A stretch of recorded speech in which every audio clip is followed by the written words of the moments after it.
आचरण में उतारे, कथा को व्यवहार में लाओ,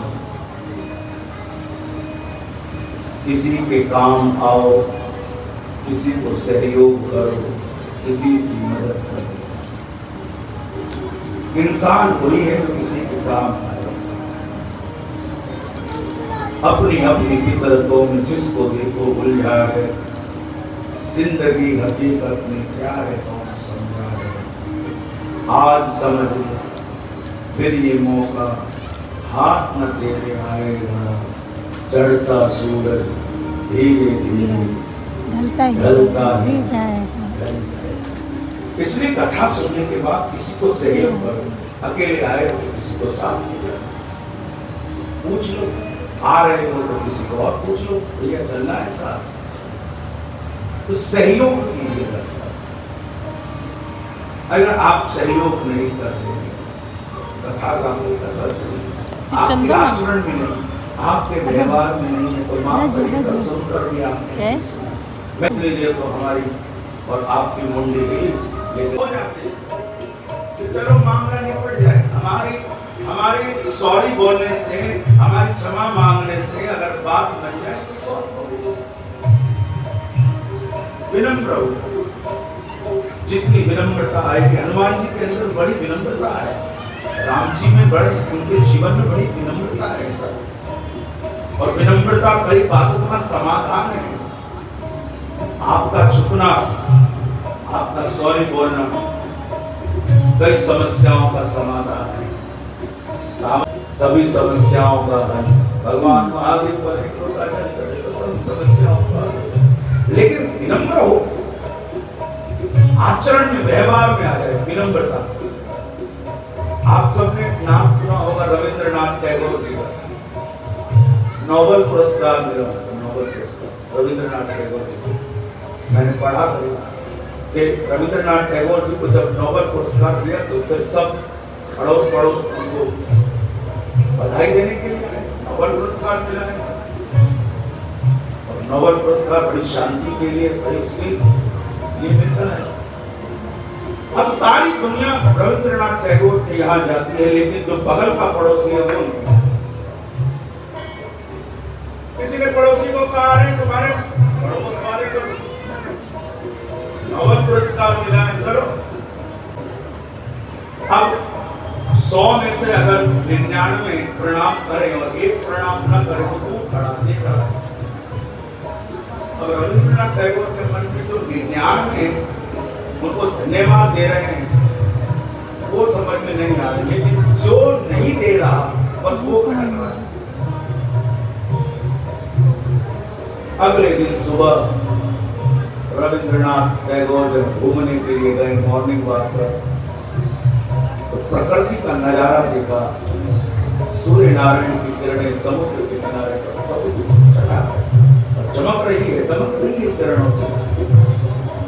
और रविंद्रनाथ टैगोर जहाँ खड़े हैं वहां देखा अड़ोस पड़ोस में गड्ढे हैं, गड्ढे में थोड़ा सा जल भरा और सूर्य की किरणें भी उस पर पड़ रही है। तुरंत दिमाग में बात जैसे मानो कोई अंधेरे में कोई बल्ब जला हो, तुरंत स्मरण हो आया, अरे भैया वो व्यक्ति मुझे प्रणाम नहीं करता, इस बात को मेरे अंदर कितने भाव भरा हुआ है, आज मैं उस व्यक्ति को प्रणाम करने के लिए। और रविंद्रनाथ टैगोर स्वयं सीधे उस व्यक्ति के घर से दरवाजा जाकर खटखटाया, उस व्यक्ति को जाकर के प्रणाम किए, उसके चरण स्पर्श किए। और जब चरण स्पर्श किए रविंद्रनाथ टैगोर ने प्रणाम किया, तब सामने से उस व्यक्ति ने कहा, हाँ आज मुझे गर्व है रविंद्रनाथ, तुम्हें नोबेल पुरस्कार सही मिला है। क्यों? क्योंकि आज तुम झुकना सीख गए, झुकना सीख गए। कभी कभी हमारा अहंकार हमें झुकने नहीं, और कहीं सत्संग की सुनी बात, प्रकृति के नजारे में कुछ ऐसा दर्शन हो जाए कि हमारे भीतर भी प्रेम का बीज प्रज्वलित हो जाए कि मेरा अहंकार कहीं समाप्त हो। हनुमान जी महाराज बड़े विनम्र हैं, दूध बन कर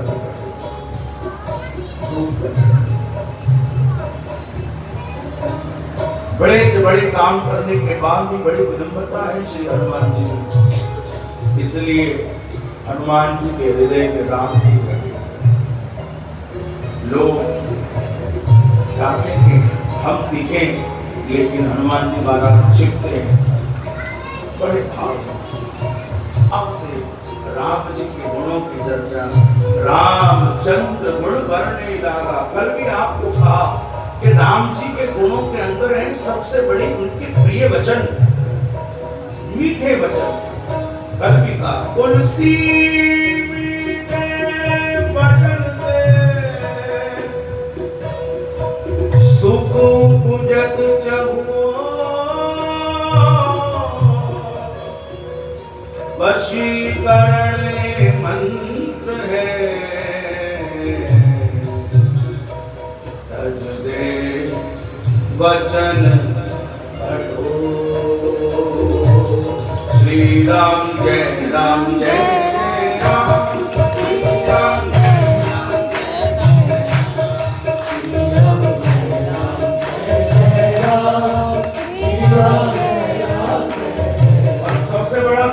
वो है जो हमें सुधार देगा।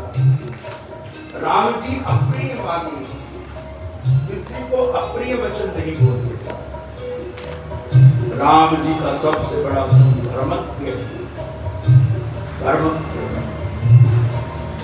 धर्म को जानने वाले हैं, और न केवल धर्म को जानने वाले हैं, धर्म का पालन करने वाले हैं। जानते भी हैं और धर्म का पालन भी कर रहे हैं। ये राम की महानता है। इसलिए राम धर्मज्ञ है, और धर्मज्ञ के अलावा राम कृतज्ञ है। कृतज्ञ है, सबके प्रति कृतज्ञ रहते हैं सर।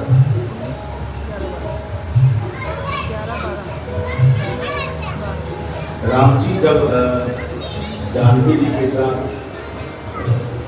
वनवास के बाद जब व्यासपीठ पर गादी पर जब बैठ गए, तो गादी पर बैठने के बाद सब माओं के सामने कहा कि माँ मैं सब भाइयों ने उनकी पत्नी ने बड़ा सहयोग किया है,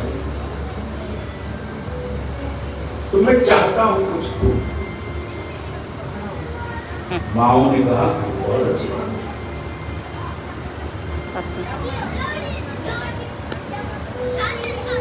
राम जी ने कहा भरत जी बोल तो जाए, बोलो भरत क्या उन्होंने कहा मुझे तो आपकी कर्म की भक्ति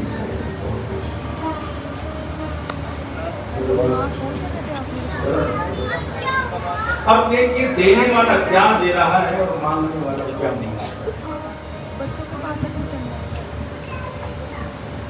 राम कृतज्ञ है,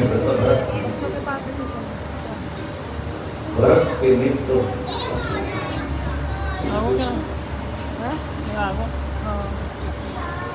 मांडवी को बुलाया। मांडवी तुम कुछ मांगो, तुम्हें क्या चाहिए। मांडवी ने कहा कि सभी कुछ है और आपके चरणों की भक्ति में सेवा में रहूं, मुझे और कुछ नहीं। मांडवी ने भी कुछ लक्ष्मण जी से कहा तुम कुछ मांगो, तो लक्ष्मण जी ने कहा भैया मैं यही मांगूंगा, मैं जीवन पर्यंत जब तक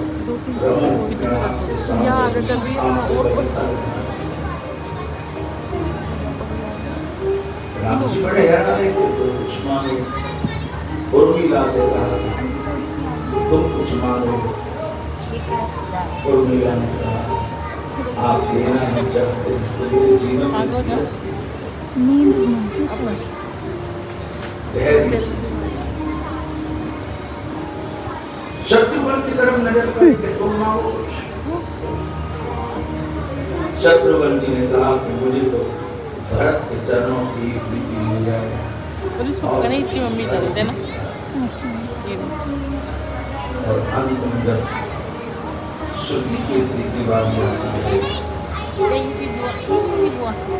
तो उस समय सत्पुरानी पत्नी मैं आपसे मांगू, आप धीरे, राम जी ने कहा धीरे, धीरे ही तो मैंने कहा है, तो आप मुझे फिर जो आपके वनवास के समय के बलकल में सकते हैं वो आप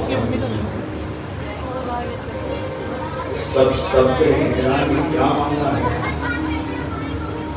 श्रुति के दिन का हमें सदैव याद रखना चाहिए, इसका ध्यान रखना थोड़ा बहुत कि हमारे जीवन कब उथल पुथल हो, उस समय फिर से हमको दस्तकार करने पड़े, तो उसके लिए हमें पहले से ही तैयार रहना पड़े।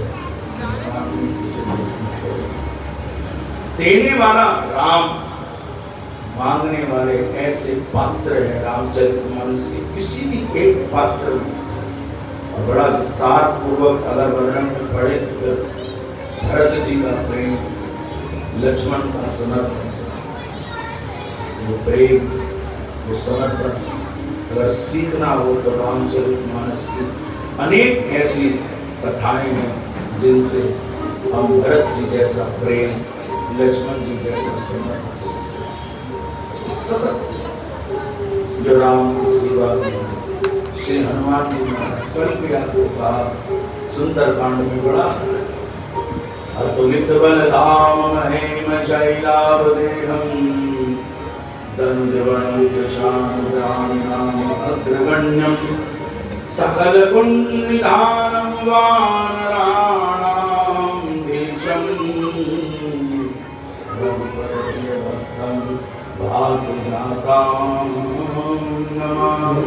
तो राम जी का गुण है कृतज्ञ,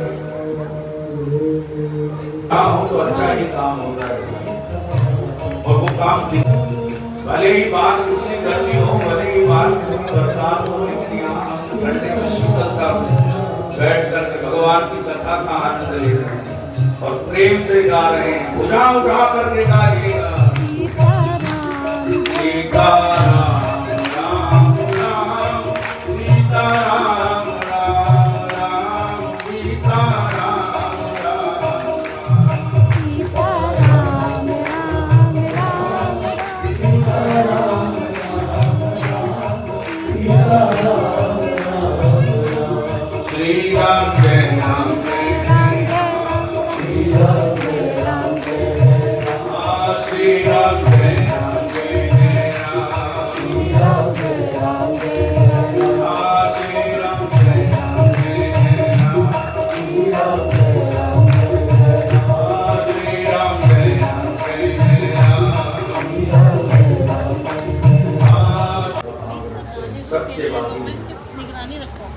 सदा सत्य बोलने वाले हैं और दृढ़ प्रतिज्ञ हैं, अपनी प्रतिज्ञा पर डटे रहने वाले हैं।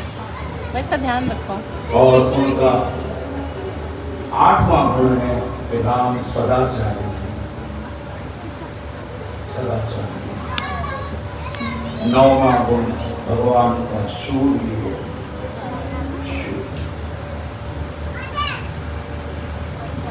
10वां गुण भगवान का जितेंद्र है, राम जितेंद्र है। इंद्रियों के पूर्ण नियंत्रण है और वही राम क्षमाशील। रावण से युद्ध करने के लिए पहले अंगद को भेजते हैं अंतिम प्रस्ताव, पर जो राम की शरण में है, कितने से बड़ा पापी से पापी कितना भी क्यों ना हो, भगवान राम उसको क्षमा कर देते हैं, क्षमा। धैर्यवान है राम, कृपालु है राम, गुण है। श्री रामचंद्र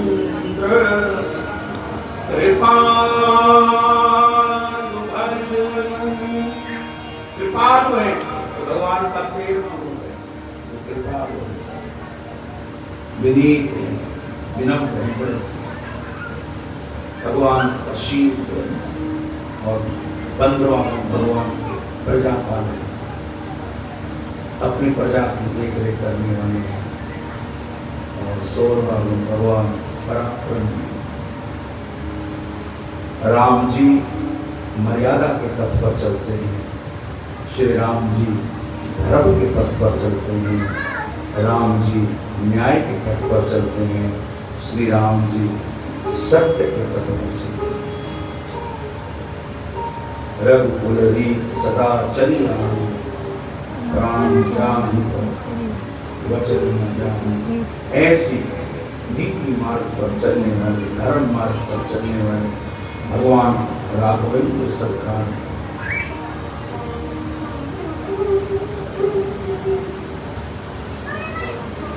हमारे जीवन में राम जी के जो ये गुण हमने कोई एक गुण भी हम शिरोधारी हमारे जीवन में आ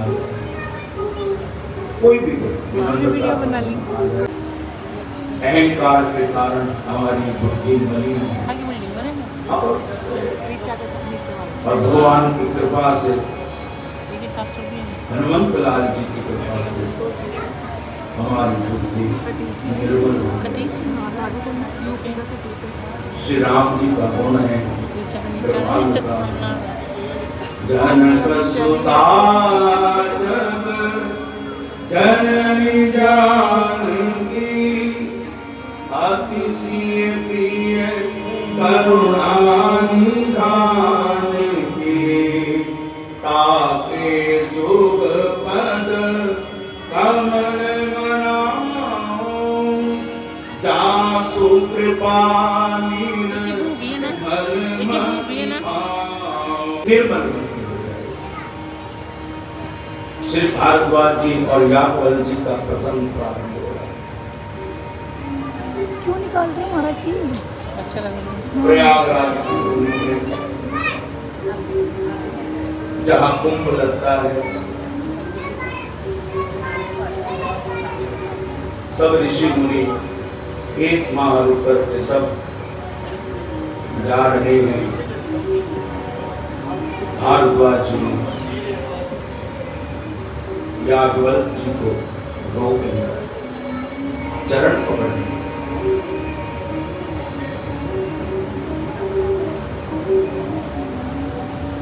याज्ञवल ने कहा महाराज क्या चाहते हो?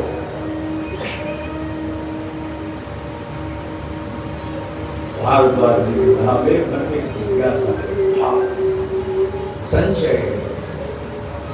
आपके मन में संशय? संशय आपके मन में संशय? राम कौन? एक राम दशरथ, एक राम एक राम वो जिनका शिवशंकर ध्यान करते हैं। कौन से राम है?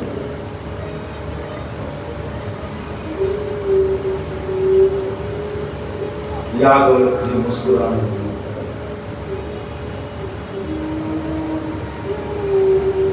आप पूछ रहे हैं? भारद्वाज जी कहते हैं हाँ, मन में जिज्ञासा है। राम नारी विरह दुख ले हूँ अपारा, बरहु रोष रण रावण मारा। पत्नी के वियोग में इतने रोए हैं, रोज आवेश ना कर रावण को मारा है। अपनी सुर राम जी भूल गए हैं। लक्ष्मण समझाए बहु भांति, लक्ष्मण समझाए बहु भांति, पूछत चले लता अरुपाते।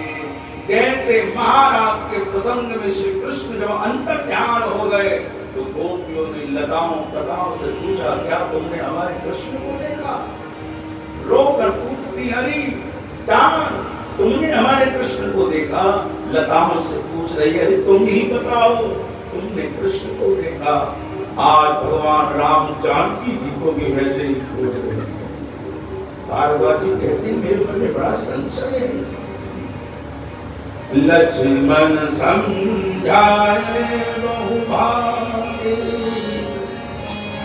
पूछत चल लखा रूपाती। और क्या कह रहे हैं? हे खगमृग हे मधुकर श्रेणी, तुम देखी सीता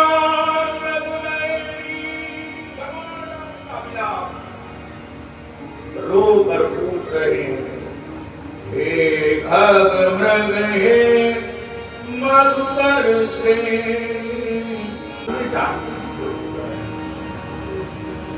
अब नजर नजर की बात है, नजर नजर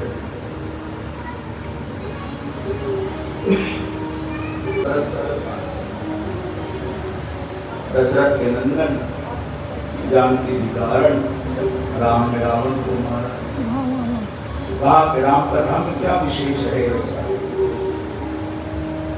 तो जो महात्मा जी कथा करने गए थे गांव में, उन्होंने कहा बड़ा विशेष है ऐसा। तो बोले विशेष क्या महाराज जी, हम ही आपको सुना दें। विशेष क्या हम ही आपको सुना दें? दूसरों को तो बात छोड़ो, राम कथा में है हम सुना देते हैं। तो मां एक शक्ति है, एक ब्राह्मण है, एक राम है, एक रावण, एक क्षत्रिय तो एक ब्राह्मण। बाने बाकी नारी हरि, बाने बाकी नारी हरि, तो बाने भी बाकी लंका।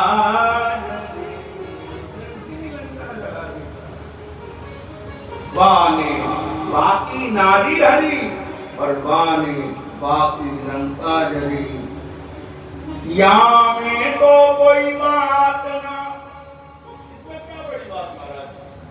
या में तो कोई बात ना, और तुलसी लिख दियो पातना। तुलसी जी से पूरी पोथी लिख करके रखी, क्या बात हम ही सुना। राम जी में क्या बात है जैसे इसकी कथा होती है? एक दशरथ का प्यारा, एक राम का सकल पसारा, एक राम का कपट में वासी, एक राम नई बात करेंगे। नजर नजर की बात है, नजर बदली तो नजारे बदले, किश्ती ने बदला रुख तो किनारे कुछ है ही नहीं महाराज इसमें। तो ऐसे भी लोग हैं, राम कथा हर सुनने के बाद भी जीवन में उतरती नहीं, और जिसने उतार ली उसका जीवन महक। तो भारद्वाज जी के मन की दशा ऐसी नहीं है। विद्वानों ने कहा कोई संशय नहीं है, और विद्वानों याज्ञवल्क्य जी को स्वयं कि उनमें कोई संशय नहीं है। वो तो हम जैसे लोगों की शंकाओं को मिटाने के लिए ऐसी बात करते हैं। कई बार लिखता है याज्ञवल्क्य को कहता सती के मन में संशय हुआ राम जी के प्रति। कई शंकाओं के समाधान के लिए सती तो एक पात्र मात्र है। दिखता तो है कि सती ने परीक्षा की है, कई बार जगाने के लिए तो संतों की लीला है, ऋषियों की लीला है, प्रभु की लीला है, और आदिशक्ति परंपरा इस लीला में सहयोग करती है। बेटे को सीधा चलाने के लिए माँ उल्टा चलती है। छोटा बालक हो, उसको चलना सिखाना हो तो माँ क्या करती है? पहले 2 उंगली से पकड़। सती ने राम जी के संशय, ये याज्ञवल्क्य जी भारद्वाज जी को सुना रहे संशय कल्याण। तो हमारी नजर कैसी है? हमारी नजर कैसी है? इस पर बहुत कुछ निर्भय करता है, निर्णय करता है हमारी नजर कैसी। इसलिए नजर तो भारद्वाज जी सहयोग कर याज्ञवल्क्य जी सुना रहे हैं सती के प्रसंग पर, सती के संग उनको सहयोग यादव जी कहते मैं जानता हूँ, लेकिन कई बार जानने के बाद हाँ में हाँ मिलानी पड़ती। हाँ में महात्मा जी से हमने हमारे राजेश्वरानंद जी महाराज से दो बालक खेल रहे आपस में, चले भी खाए तो पहले नहीं माँ राम के गुणों की चर्चा अब यादवंत जी भारद्वाज जी को राम जी की महिमा सुनाने कि राम कौन है। तो भैया अब सती प्रसंग वहां से प्रारंभ होता है। बात उस समय की है, एक बार त्रेता युग में शंभु गए कुंभर। क्या करने गए हैं राम कथा सुनने के लिए? कौन गया है? महादेव। कुंभज ऋषि जान अगस्त इसने समुद्र को पी गया और राम कथा मंदाकिनी समुद्र। ये तो ऋषि की कोई ऐसे संत महापुरुष फिर किसी को पिलाते हैं और पिलाने वाले अगस्त ऋषि, कुंभज ऋषि और पीने वाले राम कथा को महादेव। महादेव पीने वाले, हाँ तो महादेव कैसे श्रोता और सुनाने वाले। और ऐसे ही महादेव सभी को कथा पसंद सुनाते हैं। काकभूषणी जी गरुड़ जी को सुना रहे हैं, तुलसीदास जी अपने मन को सुना रहे हैं। जय रघुनंदन जय सिया राम, जानकी वल्लभ सीताराम।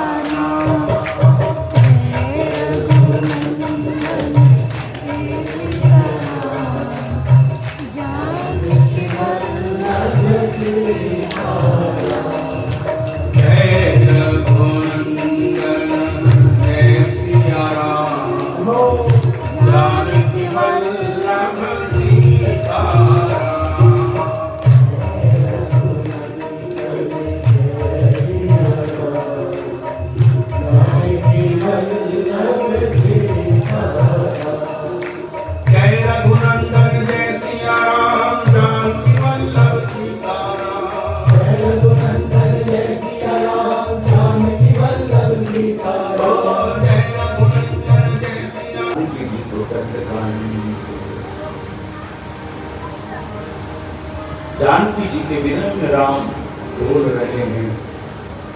भगवान महादेव ने प्रभु की इस नर लीला को देख करके प्रणाम करते हुए जय सच्चिदानंद प्रणाम करके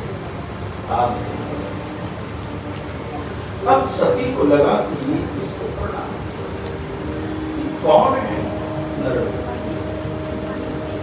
महादेव से कहा इसको प्रणाम। अरे बोले जिसकी कथा सुन करके आए हैं बोले तो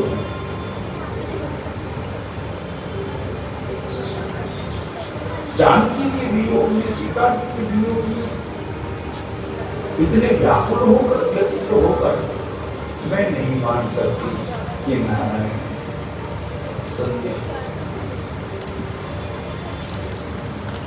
भगवान महादेव ने बहुत समझाया लेकिन सती को समझ नहीं आया।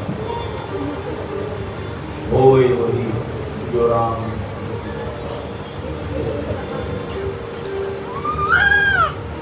और उसको और बढ़ाए तो महादेव ने कहा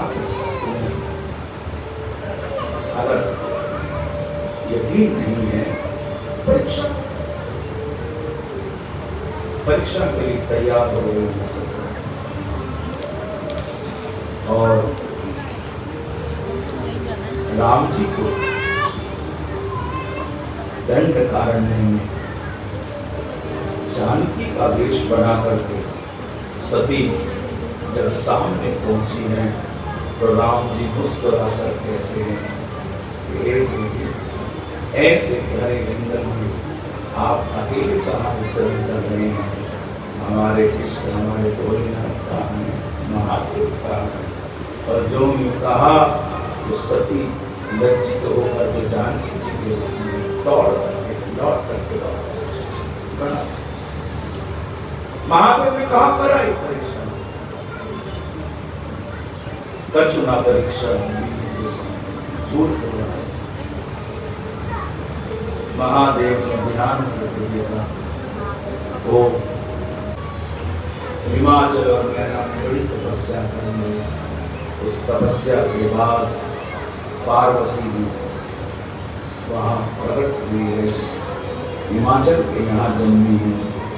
तब और जब से हिमाचल के यहाँ पार्वती जी प्रकट हुई है, तभी से वहाँ सिद्धियों ने डेरा डाल लिया है। अपार संपत्ति का कभी कभी होता नहीं परिवार में कि भाई जब से लक्ष्मी हमारे घर में आई है तब से तो हमारा सब कुछ बदल गया है। कोई कोई ऐसा उसके शुभ चरण ऐसे होते हैं कि जिसके आगमन से फिर और चार चांद लग जाते हैं। आज हिमाचल के यहाँ भी पार्वती के जन्म से अनेक सिद्धियों में संपत्ति में डेरा जमा लिया है। गिरजा को पाकर हिमाचल ऐसे धन्य हो गए जैसे संत ऋषि महामुनि राम जी को भजन करके जब राम मिल जाए तो ऐसे प्रसन्न है, तो भक्ति प्राप्त हो गई। नारद जी का आगमन होता है, अतिथि सत्कार, नारद जी का आदर मान सम्मान, चरण पकड़ा रहे हैं नारद जी को और पार्वती जी से प्रणाम करवाया गया। प्रणाम करते हैं, माता पिता बड़े पसंद, सब लक्षणों से युक्त है पार्वती, सबकी प्रिय है, लाडली है। नारद जी को प्रणाम करते हैं। त्रिकालज्ञ सर्वज्ञ तुम, गति सर्वत्र तुम्हार, कयहु सुता के दोष गुण, मुनिगण हृदय विचार। माता पिता दोनों हाथ जोड़कर बेटी को पार्वती के जोड़े नारद जी से कहा, हे ईश्वर हे मुनिवर, हमारी बेटी के भाग्य की पड़ी, उनके गुण दोष हम बताए। नारद जी ने कहा कि आपकी पुत्री सब गुणों की खान, स्वभाव से सुशील है, समझदार है और नारद जी संत हैं, तो पहले जो अच्छे शुभ लक्षण हैं उनकी बखान को बढ़िया तरीके से एक शुभ लक्षणा है। अब शिव की तपस्या करना चाहती है, छोटी सी है, तपस्या करना चाहती है। माँ को लगता है कि मेरी छोटी सी बेटी है, लेकिन अब पार्वती महादेव के भजन में लगना चाहती है और नारद जी जैसे संत ने पार्वती जी को शंकर को रिझाना है और पार्वती बार बार नमः शिवाय का मंत्र का उच्चारण कर रही है। और हम भाव की भाषा में कहें तो पार्वती कहती क्या है, बोले बोलो तो सही, नैन बोलो तो सही, चरणों में पड़ी है तेरी पार्वती।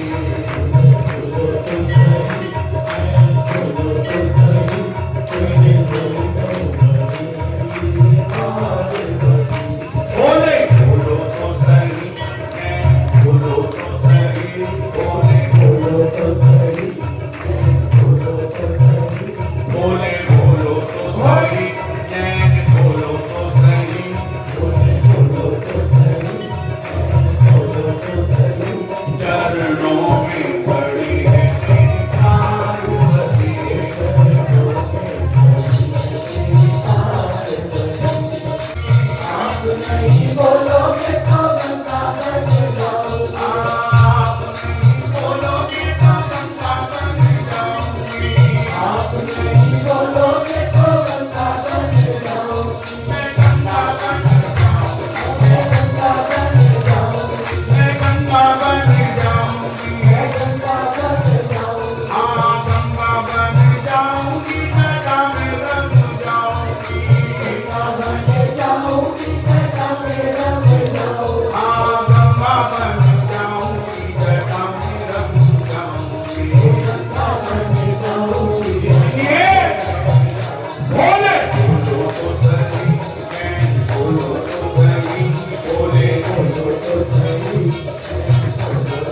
चरणों में खड़ी है तेरी पार्वती।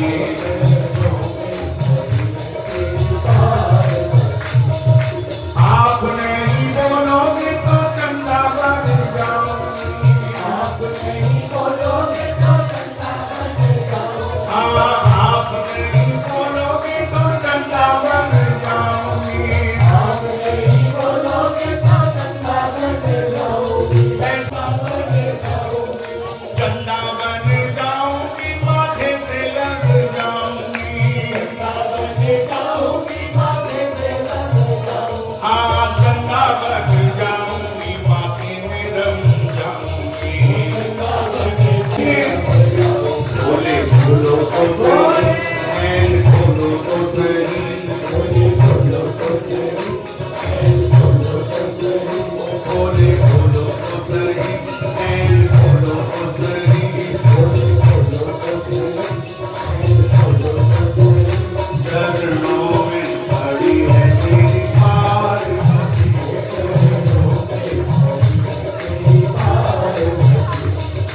भगवान विष्णु ने कहा डरो मत। भगवान महादेव ने हमारी रक्षा करें। ब्रह्मा जी, नारद जी, समस्त देवताओं के साथ जाकर भगवान शंकर के समक्ष देवताओं की बात को प्रभु और भगवान विष्णु के माध्यम से शंकर जी को कहा उसकी मृत्यु उसके कितनी देर लगेगी? अत्याचारों सोने वाला ही प्रथम सुनो।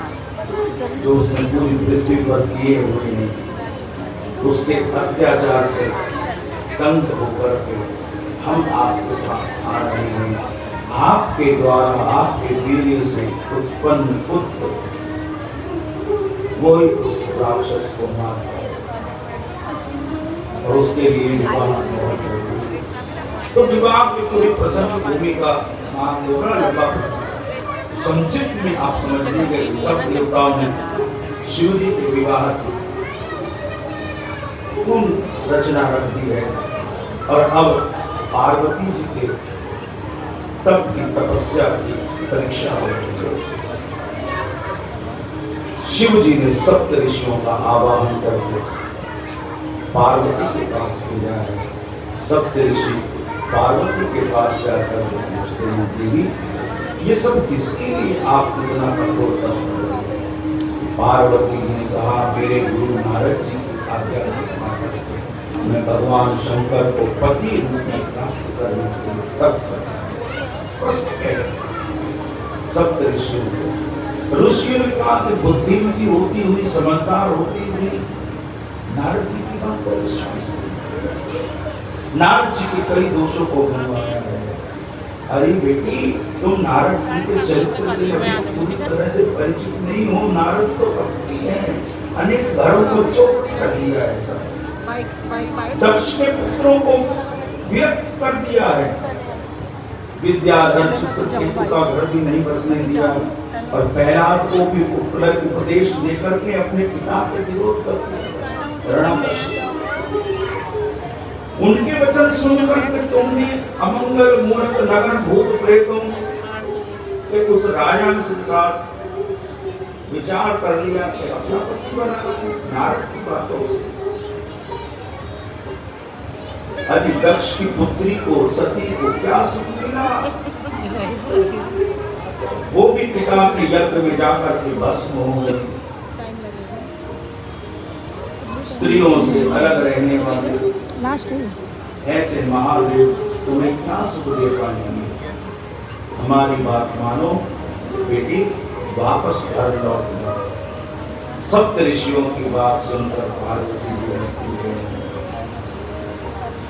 और कहती है कि हे ऋषियों, आपने जो बात महादेव के लिए कही वो सत्य। वरहु संभो न करहु, अपनी प्रतिज्ञा पर अपने तप पर अटल रहती है। वरहु संभो तुम्हारी सप्त ऋषि भी हार गए, आशीर्वाद लेकर के लौट करके महादेव को कहा बस अब देर न कीजिएगा, अब विलंब न कीजिएगा। लेकिन कभी भी महादेव स्वीकार और परीक्षा और विप्र रूप धारण करके किसका भजन कर रहे हैं? अरे ना घर ना बात हमको पार्वती को अवरोध है, हे ब्राह्मण, हे मित्र, आप महादेव की निंदा न करिए। मैं आपसे अनुरोध करती हूँ, अगर आप महादेव की निंदा करते हैं तो या तो आप चले जाइए या मैं चली जाऊंगा। और पार्वती वहां से जाने लगी, तभी विप्र रूपधारी महादेव अपने रूप में आकर के पार्वती का हाथ पकड़ लेते हैं। पार्वती, मैं तुम्हारी तपस्या से प्रसन्न हूँ, जाओ अपने पिता से कह दो विवाह की तैयारी करो। और महादेव ने पार्वती को विवाह की अनुमति बड़े प्रसन्न चित्त मन के साथ पार्वती घर लौट करके आई हैं। लगन पत्रिका भिजवाई गई और विवाह की तैयारी जोरों शोरों से चल रही है। महादेव दूल्हा बने, ऐसे दूल्हे, अब दूल्हा बने तो सब देवता लोग बराती हैं, दूल्हा नंदी पर सवार है, बाकी सब सर चल रहे हैं, देवताओं की टोली आगे चल रही है। कोई हिमाचल नगरी में पहुंचकर पूछ रहा है, अरे जिसको पहले देखा मेरी माँ दे देंगी, पार्वती के होने वाले पीछे आने वाले। विष्णु को देखकर कहा कि ये है फूल है। अब तो नैना पे खड़े होकर के नारद जी के साथ पूछती है कौन दूल्हा, और नंदी पर सवार उल्टे होकर के भूतदेव की टोली पर जब आए तब नारद जी ने कहा शादी हो गई दूल्हा। और जैसे ही दूल्हे को देखा तो बेहोश हो जाती है, माता बेहोश हो जाती है। नारद जी को कोस हमने तुम्हारा सेवा। भगवान विष्णु सुने नैना को और पार्वती को हिमाचल को समझाते हैं और फिर विवाह की तैयारियां होती हैं। खूब महादेव को प्राप्त करके पार्वती बहुत प्रसन्न चित्त हैं और खूब शिव भोले के उस विवाह उत्सव में आइए हम भी और आप भी प्रवेश करें। महादेव दूल्हा बने हैं और ऐसे दूल्हे बने हैं कि दूल्हा बस ऐसा दूल्हा जो आज तक किसी ने देखा नहीं, ऐसे महादेव दूल्हे बने हैं। तो आइए हम और आप भी महादेव के विवाह में चले।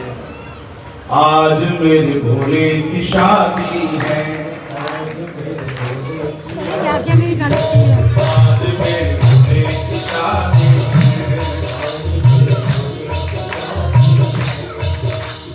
शिव चौदस की रात को हर कोई, शिव चौदस की रात को हर कोई, शिव चौदस की रात को हर कोई, शिव चौदस की रात को हर कोई कन्या बाराती है।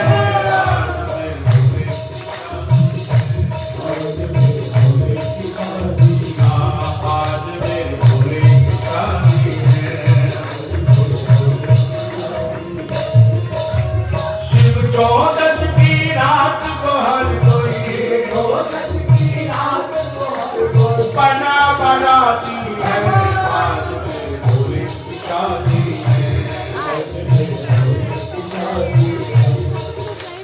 बजे ढोल ढोलक डम डमरू, बाजे शंख नगाड़े, बजे ढोल नगाड़े, शिव बाबा लगा है मेरा, गूंज रहे जयकारे, शिव बाबा लगा है मेरा, गूंज रहे जयकारे।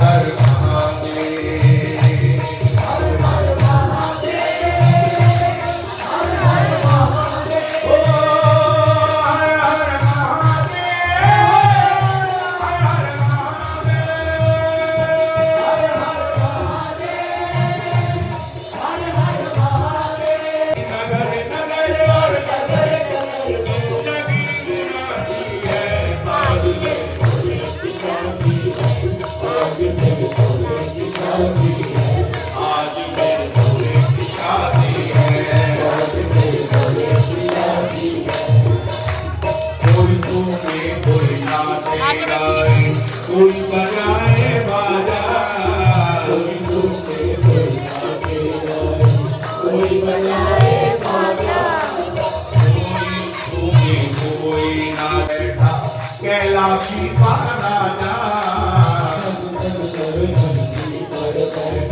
कैलाशी का राजा सज धज कर नंदी पर बैठा कैलाशी का राजा सज धज कर नंदी पर बैठा कैलाशी का राजा भांग धतूरे की मस्ती में भांग धतूरे की मस्ती में भांग धतूरे की मस्ती में भांग धतूरे की मस्ती में सुध बिसरा दी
राम रस पीते मत वाले हो गए राम रस पीते मत वाले हो गए राम रस पीते मत वाले हो गए राम रस पीते मत वाले हो गए भोले तेरे नाम के दीवाने हो गए भोले तेरे नाम के दीवाने हो गए मस्ती में होके मस्ताने हो गए मस्ती में होके मस्ताने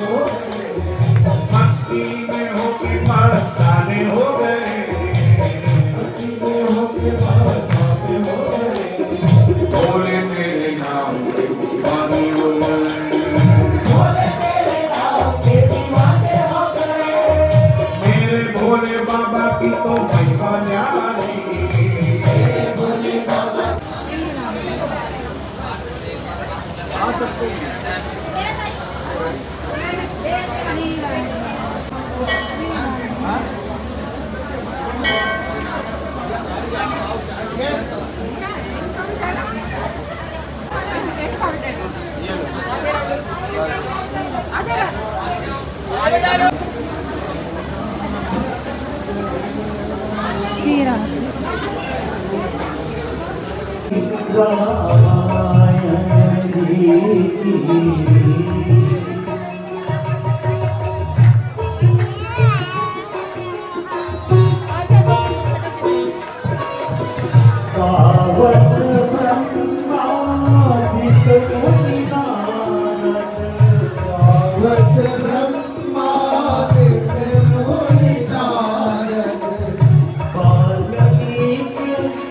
क्या